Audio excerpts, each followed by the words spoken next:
Assalamualaikum warahmatullahi wabarakatuh, teman-teman semuanya. Kita mulai untuk pertemuan 4 ya. Dan di sini kita mau share tentang rangkuman dan sebagainya ya, teman-teman, di pembahasan pedagogik di pertemuan ketiga. Oke, teman-teman, di sini bisa dibuka saja untuk PR-nya ya, karena kita akan ngebahas tentang PR di pedagogik pertemuan 3 untuk tambahan yang kemarin ya. Di sini ada 50 soal ya, kalau tidak salah. Ini sudah banyak sekali dengan jawabannya. Kita bisa langsung random di nomor 1, teman-teman. Oke, untuk nomor 1 jawabannya adalah di sini model pembelajaran saintifik ya. Bagi teman-teman yang jawabannya tepat, yaitu B, itu bisa di checklist. Kenapa? Karena di model pembelajaran saintifik itu ada semua ya, kata kuncinya di dalam soal itu adalah mengasosiasi, ya, kemudian menganalisa. Di sini juga ada mengolah informasi dan sebagainya. Oke, Bapak Ibu dan teman-teman semuanya. Untuk selanjutnya di sini kita bisa melihat ya hasil untuk memperoleh kesimpulan pengetahuan keterampilan ya. Kemudian Bapak Ibu yang kami hormati, di sini untuk nomor 2, kita bisa langsung melihat ya untuk nomor 2. Ya, jawabannya adalah A ya. Salah satu indikator yang dapat menunjukkan. Ini yang dapat menunjukkan kualitas butir tes uraian. Ini jawabannya adalah A. Kemudian untuk nomor 3, berikut ini merupakan faktor yang perlu diperhatikan dalam pengembangan kisi-kisi tes uraian, kecuali. Jawabannya adalah C. Faktor yang diperhatikan ketika seorang guru membuat kisi-kisi itu adalah penentuan alokasi, ya, pokok bahasan, pendistribusian butir soal, dan penentuan tingkat kesukaran. Oke, lanjut. 4. Komponen tujuan pembelajaran yang kurang dari hal tersebut adalah untuk nomor 4 jawabannya adalah E, ya, karena di dalam komponen pembelajaran, tujuan pembelajaran itu ada yang namanya ABCD ya, audience, behavior, condition, and degree. Oke, saya pakai 2 laptop ya teman-teman, jadi biar kelihatan. Saya juga pakai 2 laptop, jadi di sini dan di situ. Saya lihat ke laptop yang satunya ya, biar kita bisa tampak. Untuk nomor 5, teman-teman bisa melihat ya jawabannya untuk nomor 5 ini adalah media yang cocok untuk menggambarkan tentang banjir paling tepat adalah potongan artikel ya teman-teman. Karena di sini akan lebih banyak dan lebih kompleks ya ketika kita menggambarkan tentang banjir, kemudian di situ ada hal tentang terjadinya banjir, kemudian sebab terjadinya banjir, seperti itu ya teman-teman. Kemudian untuk nomor 6, jawabannya adalah A, di mana teman-teman bisa menyimak di sini ya, bahwa seorang guru mengajar di dalam kelas itu dengan metode ceramah, sehingga proses pembelajaran lebih terpusat ya pada guru, sedangkan siswa pasif karena hanya mendengarkan saja. Hal tersebut termasuk dalam proses pendidikan yang beraliran behaviorisme. Ya, jadi ada perubahan tingkah laku. Jadi jawaban A. Ya, sambil Anda cek jawaban Anda boleh. Nomor 7, seorang pendidik perlu memahami landasan pendidikan. Salah satu manfaat mempelajari landasan pendidikan bagi pendidik adalah, jawaban yang tepat adalah D. Ya, D, meningkatkan perkembangan pola pikir dan pola kerja pendidik tentang bagaimana seharusnya melaksanakan praktek pendidikan. Seperti itu. Kemudian nomor 8,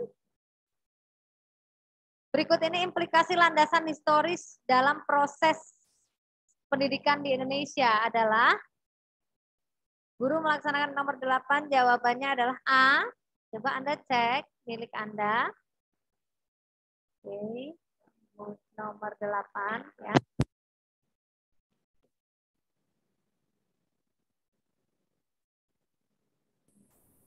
Ya, ke nomor 8 ya ini ya. Kemudian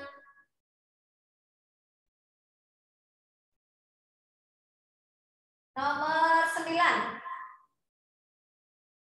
Nomor 9 jawabannya B ya. Teman-teman bisa silakan nomor 9 B. Pancasila dan UUD ya. Untuk nomor 10 jawabannya A. Bisa dilihat jawabannya A. Oke, kemudian nomor 11 jawabannya adalah C. Pembahasannya sila pertama Pancasila itu adalah ketuhanan yang Maha Esa ya. Oleh sebab itu pendidikan hendaknya bertujuan agar peserta didik beriman bertakwa kepada Tuhan. Landasan-landasan yang nanti tolong dihafalkan.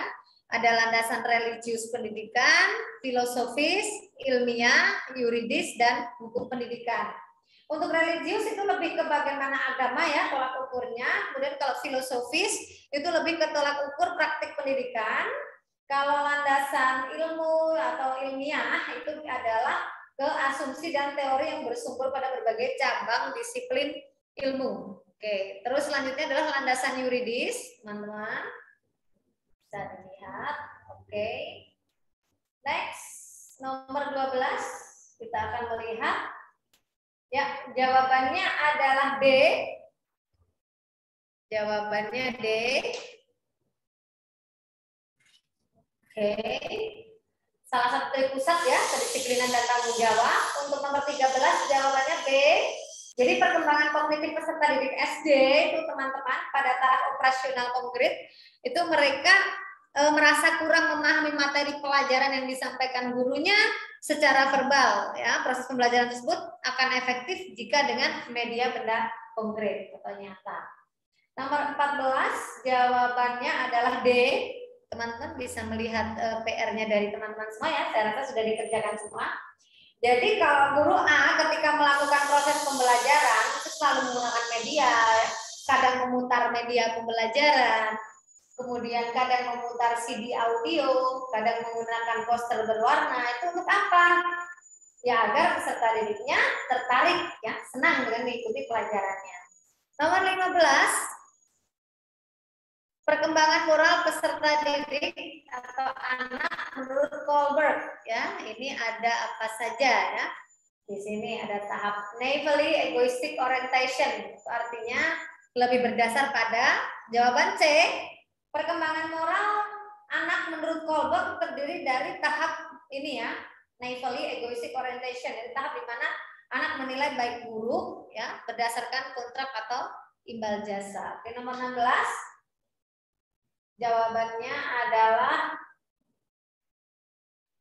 ya ini nomor 16. D ya teman-teman. Peserta didik dalam satu kelas gaya belajarnya beragam ya Bapak Ibu. Ada gaya belajar audio, kemudian ada yang visual, ada yang kinestetik, banyak gerak tapi dia kadang banyak omong gitu tapi nggak selesai kerjaannya gitu kan.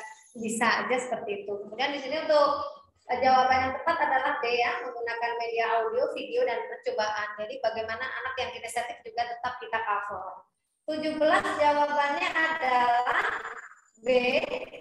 Ya, pada suatu proses pembelajaran di TK akan dikembangkan aspek motorik kasarnya. Jadi maka pendidik dapat menugaskan peserta didik untuk melakukan kegiatan B ya, menendang bola.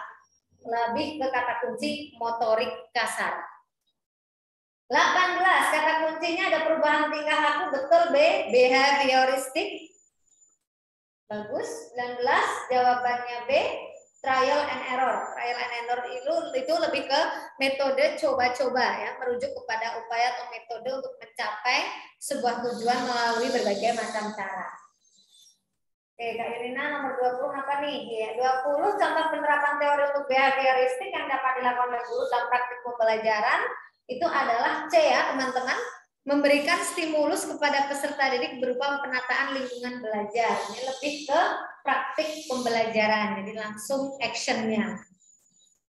Nomor 21 jawabannya adalah D, humanistik ya, di mana teori humanistik ini berasumsi bahwa teori belajar apapun baik dan dapat dimanfaatkan teman-teman, asal tujuannya itu benar-benar memanusiakan manusia ya. Pencapaian dari manusia memanusiakan manusia itu adalah seperti aktualisasi diri ya, pemahaman diri, realisasi diri orang belajar, nah seperti itu. Nomor 22 jawaban teman-teman apa nih? Sesuai enggaknya? Saya teman-teman ya, lebih ke konstruktivistik karena di sini ada kegiatan menyusun konsep serta memberi makna. Nah, ini kata kuncinya ini. Jadi ada kata kuncinya adalah menyusun konsep-konsep serta memberi makna tentang hal-hal. Nah, itu lebih ke membangun pengetahuan mereka sendiri, jadi konstruktivis. Untuk nomor 23, menurut Brunner, apabila seseorang memahami objek atau dunianya melalui gambar, kata kuncinya gambar-gambar, visualisasi verbal, ya lebih ke ikonik. Jadi di dalam Brunner itu mengatakan objek-objek dunia nyata itu diibaratkan ke ikonik. Nah itu ya, jadi ini ada perumpamaan. Jadi dibuat sebuah ikon-ikon, misalnya apel gitu kita gambar menjadi ikonik. 24, jawaban tepat C, Habermas ya, kecuali. Kita tahu Habermas di dalam RIN 1996 membagi tipe belajar ke dalam 3 bagian teman-teman. Ada teknis, belajar praktis, dan emansipatoris. Belajar teknis itu adalah belajar bagaimana seseorang dapat berinteraksi dengan lingkungan alamnya secara benar. Jadi jawaban tepat C, selamat teman-teman yang betul. 25, di dalam proses pembelajaran, para siswa dihadapkan dengan situasi di mana ia bebas untuk mengumpulkan data, membuat dugaan atau hipotesis, mencoba-coba, ya, mencari dan menemukan keteraturan pola, menggeneralisasikan atau menyusun rumus beserta bentuk umum pembuktian benar tidaknya dengannya dugaan itu. Hal ini merupakan ya jawaban tepat adalah D, konstruktivistik. Di dalam proses pembelajaran, para siswa itu kan tadi ada hipotesis, ada trial error ya. Kemudian di situ juga ada mencari, menentukan keteraturan pola. Itu kata kuncinya itu. Jadi ada dugaan-dugaan. Itu lebih ke D, konstruktivistik. 26. Dalam proses pembelajaran, agar proses pembelajaran berjalan efektif, ya jawaban yang tepat adalah B, memberi balikan dan pengayaan sebagaimana diperlukan. Jika anak dalam satu kelas ada yang pinter banget dan dia sudah selesai mengerjakan, jangan dibiarkan saja. Bapak Ibu guru bisa memberikan pengayaan. Jika anak melakukan kesalahan banyak dan di bawah KKM nilainya, maka bisa diberikan perbaikan. 27, jawaban tepat adalah E. Kriteria acuan pedoman dasar untuk menentukan pencapaian minimal ini adalah KKM atau kriteria ketuntasan minimum.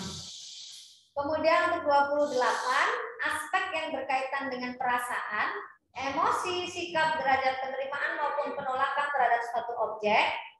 Ya, apa nih? A, B, C, D, E. Ya, A ya. Afektif ya, aspek yang berkaitan lebih ke perasaan, emosi, sikap kita. Nah, seperti itu lebih ke afektif. 29, kemampuan dapat dilakukan ditampilkan untuk suatu mata pelajaran maupun kompetensi dalam mata pelajaran tertentu harus dimiliki oleh peserta didik. Apa nih? Ya, jawaban tepat kakak-kakak semua adalah B. Kemampuan yang dapat dilakukan atau ditampilkan untuk suatu mata pelajaran maupun kompetensi dalam mapel. Itu disebut standar kompetensi. 30, berikut ini prinsip-prinsip penyusunan RPP, kecuali kita tahu ya prinsip-prinsip RPP itu kan banyak ya. Nah ini yang di dalam ABCDE kita suruh mencari yang kecuali. Yang jawabannya tepat adalah di mana nih ya? Kecuali, kita bisa melihat di sini. Yang A, perhatikan perbedaan individu ya. B, mendorong partisipasi aktif ya. C, memberikan umpan balik tindak lanjut juga ya. D, menerapkan teknologi TIK juga ya. E, keterkaitan keterpaduan isi dan silabus ini tidak tepat. Jadi kecuali adalah E. Jadi prinsip-prinsip ini akan dimungkinkan muncul di tahap 2 P3K tes besok ini. Jadi Anda paling tidak sudah tahu apa saja prinsip untuk menyusun RPP. Jadi ada terdiri dari perhatikan perbedaan individu ya, berpusat pada peserta didik, berbasis konteks ya. Kemudian berorientasi kekinian. Ada 8 di sini. 31 yang tidak termasuk dalam beberapa kompetensi yang harus dimiliki oleh guru profesional. Mana nih? Iya, kompetensi keahlian. Anda dituntut memiliki kompetensi pedagogik, kepribadian, profesional, dan sosial. 32. Komponen RPP terdiri atas beberapa hal ini kecuali yang mana nih? Ya, jawaban yang tepat adalah D. Kecuali adalah D, kompetensi peserta didik. 33, berikut ini adalah beberapa inovasi pendidikan yang pernah dicetuskan oleh pemerintah, teman-teman. Kecuali yang mana ya? Oke, di sini D ya. Oke, 34. Undang-undang yang mengatur tentang sistem pendidikan nasional adalah, jawaban yang tepat adalah C. Undang-undang ini sering keluar ya, 20 tahun 2003. Ini tentang sistem pendidikan nasional nih. Telah disahkan DPR RI 9 Juli 2003 dan diundangkan 8 Juli 2003. Selain wacana Islam yang diperdebatkan dalam UU sebelumnya, dalam UU nomor 20 2003 juga perdebatan tentang istilah seperti substansi istilah iman, takwa, akhlak mulia jadi perdebatan. 35. Peraturan Menteri Pendidikan nomor 20 tahun 2007 mengatur tentang jawaban yang tepat adalah A. Peraturan Menteri Pendidikan ini mengatur tentang standar penilaian pendidikan. Kalau biasanya SPP ya, standar penilaian pendidikan, singkatnya SPP. 36. Kedudukan dosen sebagai tenaga profesional. Ini ada di mana nih kakak-kakak semua? Ya, tepat sekali, guru dan dosen itu ada di bab 2 pasal 3. Jadi jawaban yang tepat adalah A. Bab 2 pasal 3 guru dan dosen 14/2005. Ini makanya teman-teman besok ini mungkin ada yang sudah memiliki sertifikasi, berarti tidak perlu mengambil untuk pendidikan profesi lagi ya, karena sudah memiliki sertifikat ini guru ya. Tapi bagi yang belum, nanti misalkan ini P3K sudah selesai, Anda bisa langsung mengambil kelas untuk PPG ya di universitas sesuai dengan keinginan Anda. Bisa secara mandiri ataupun menunggu info dari dinas ya, langsung saja untuk mendapatkan sertifikasi pendidik.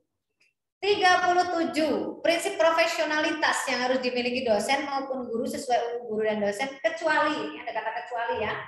Apakah A, B, C, D, atau E? Ya, jawabannya adalah C. Karena yang A, B, D, E merupakan prinsip profesionalitas yang harus dimiliki oleh kita. 38. Yang termasuk kewajiban seorang guru dan dosen adalah A, B, C, D, E. Ya, jawaban yang tepat adalah A. Oke, kemudian yang termasuk kewajiban seorang guru dalam melaksanakan pendidikan, penelitian, dan mengabdi kepada masyarakat itu kewajiban seorang guru. 39. Yang tidak termasuk aspek evaluasi kurikulum. Ya, jawaban yang tepat adalah E, evaluasi komprehensif. Ya, Bapak Ibu, yaitu untuk menilai program pembelajaran secara menyeluruh seperti melaksanakan program, dampak programnya itu apa, tingkat keefektifan program tersebut, apakah program tersebut efisien atau tidak ya. Jadi yang tidak termasuk adalah E. 40. Bagaimana ini merupakan permasalahan dari pendidikan yang berdasar, yang mana nih yang kecuali? Ya, yang kecuali adalah E, diskriminasi status guru.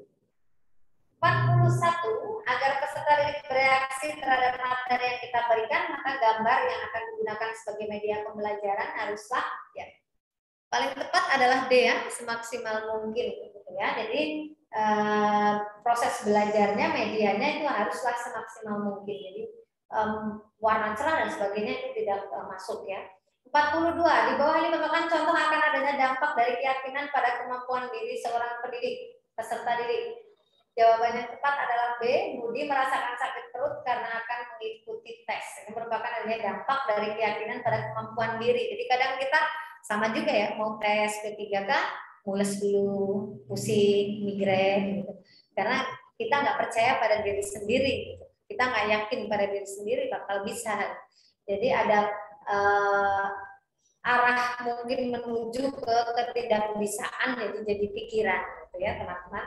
43. Dalam menerapkan strategi pembelajaran berbasis multiple intelligence ada langkah yang harus digunakan. Apa saja? Yang paling tepat adalah C.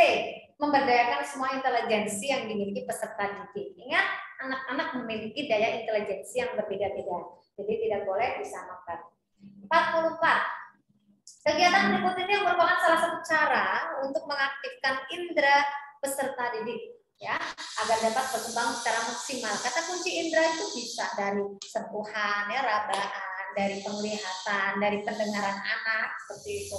Yang bisa dilakukan itu biar semuanya aktif, jawaban tepat adalah B, ya, di ruang laboratorium bahasa, di mana dia bisa memaksimalkan indera peserta, baik itu dalam mendengar, menyimak, melihat, ya, mengamati, kemudian berbicara, dan melakukan kegiatan eksperimen di ruang laboratorium bahasa.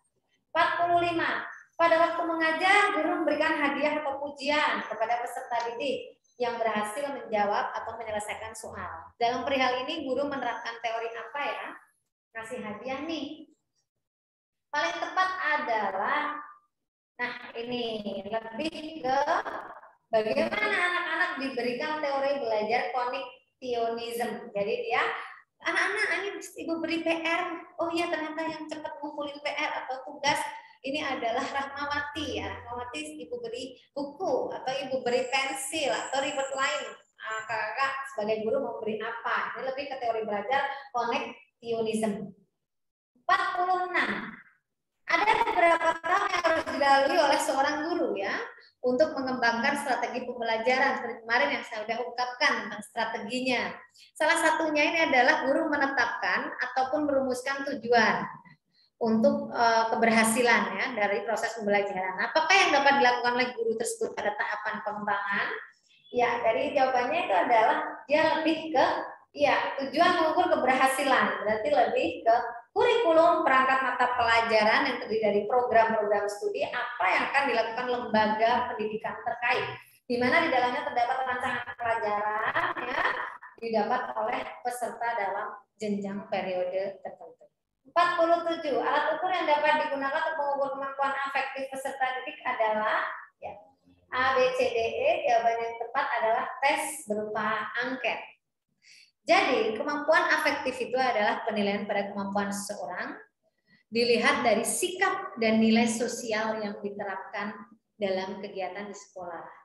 Ranah ini setidaknya mencakup hal yang berkaitan dengan diri seseorang, hal yang dapat dilihat oleh orang lain, bisa berupa watak, sikap, perasaan, emosi, minat, ya, yang ditunjukkan dalam kehidupan sehari-hari. Jadi alat ukur yang paling tepat itu adalah angket.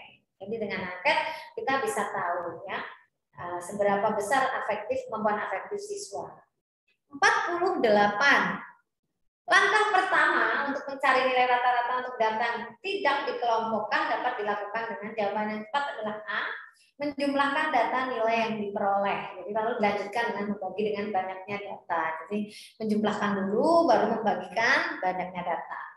Next, nomor 49 yang tidak termasuk dalam karakteristik kecerdasan interpersonal adalah tidak termasuk, ya, interpersonal. Anda tahu, ya, kecerdasan interpersonal itu apa? Ya, kecerdasan interpersonal itu adalah kemampuan untuk memahami, bekerja sama dengan orang lain, ya, mengamati, mengerti maksud, memotivasi perasaan orang lain, itu adalah kecerdasan interpersonal. Orang yang memiliki kecerdasan ini peka pada ekspresi wajah dan suara gerakan tubuh orang lain dan mampu memberikan respon. Jadi paling tepat adalah mudah berkonsentrasi, yang tidak termasuk. Karena kalau dia peka terhadap orang lain, kamu kenapa murung dan sebagainya, berarti dia memiliki kecerdasan interpersonal. Tapi jika ada orang murung, Anda tidak betah dan Anda cuek, berarti Anda tidak memiliki kecerdasan interpersonal. Nomor 50. Terakhir, Anda nanti bisa mengangkulade, ya, untuk nilai Anda berapa untuk 50 soal ini. Suatu teori belajar dikembangkan untuk membangun prinsip-prinsip belajar secara ilmiah. Ini merupakan tujuan dari teori belajar, insight, behaviorism, cognitive condition, dan connectivism. Dalam teori kognitif merupakan teori yang dikembangkan untuk membangun prinsip-prinsip belajar secara ilmiah. Hal ini disebabkan karena dengan membangun prinsip-prinsip pelajaran secara ilmiah, maka akan dihasilkan suatu prosedur yang dapat diterapkan dalam kelas, mendapatkan hasil yang produktif. Jadi jawaban yang paling tepat adalah kognitif. 50 soal, jika betul semua 100 soal bernilai 2 ya, nilainya 100 untuk nilai maksimal. Anda bisa mengakulade untuk nilai Anda berapa, dan untuk pembahasan juga materi 4, tenang saja, pasti akan dibagikan via WhatsApp group. Jadi jangan khawatir, oke? Silakan sambil Anda hitung ya. Untuk nilai Anda bisa menghitung nilainya dan bisa menulis di kolom chat nilainya berapa. Oke? Sambil Anda menghitung, saya akan ini dulu persiapkan beberapa materi yang belum dibuka ya melalui PDF. Jadi silakan untuk menghitung dulu. Saya beri waktu berapa nilai Anda ya. Karena ini tadi beberapa teman ada yang sudah di print ya, dicetak soal-soalnya sehingga memudahkan teman-teman nanti saat belajar. Boleh. Nanti ada soal dicetak lagi, ada pembahasan dicetak lagi gitu ya. Kadang kan teman-teman ada yang mohon maaf kalau lihat laptop terus mungkin capek ya, mata lelah dan sebagainya begitu. Oke.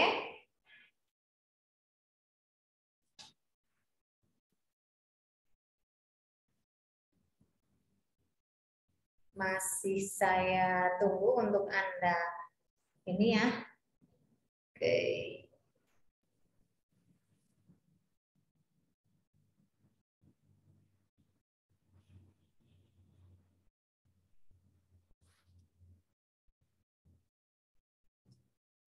Boleh dihitung dulu untuk berapanya ya nilai Anda.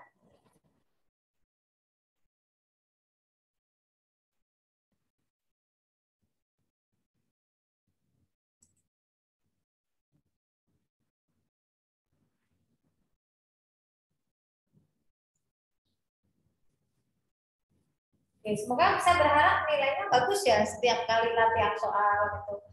Bisa sukses cum laude semuanya berhasil nilainya bagus gitu ya Bapak Ibu, kakak-kakak semuanya, jadi lebih semangat lagi nanti pelajarannya ya.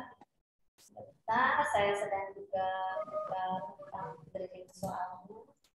Ini ada ayamnya siapa ya? Oke, drilling soal dan sebagainya, untuk IPA dan sebagainya juga nanti dipersiapkan ya, jam 2 kita akan selesai.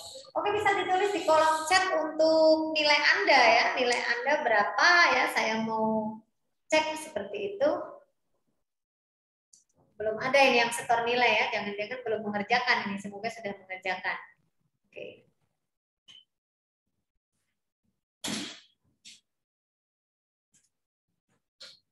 Silakan untuk berapa nilainya bisa ditulis di kolom chat.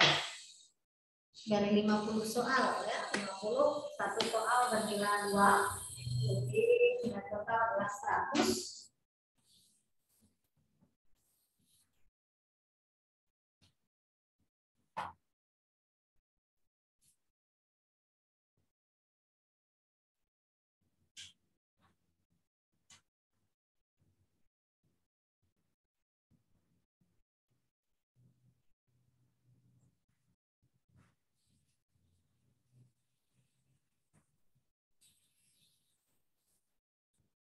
Sedang menghitung ini sepertinya ya teman-teman ya. Oke, di kolom chat belum ada teman-teman yang share untuk nilainya. Sepertinya sedang dihitung nilainya. Jangan bilang belum dikerjakan ya PR-nya ya. Oke.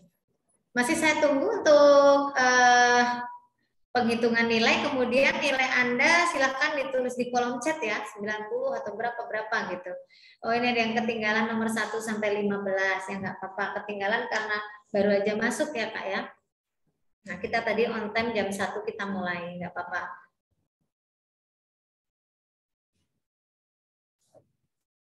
Silakan dihitung dulu, masih saya tunggu ya, tenang aja, masih saya tunggu.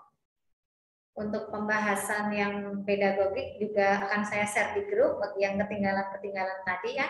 Tenang saja, ini saya Saya share bagi yang baru saja join, yang baru saja KKG, dan sebagainya. Jadi saya share sekarang untuk pembahasannya.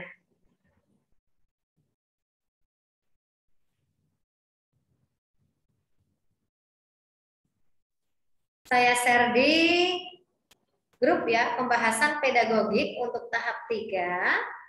Ini ada 50 soal. Oke.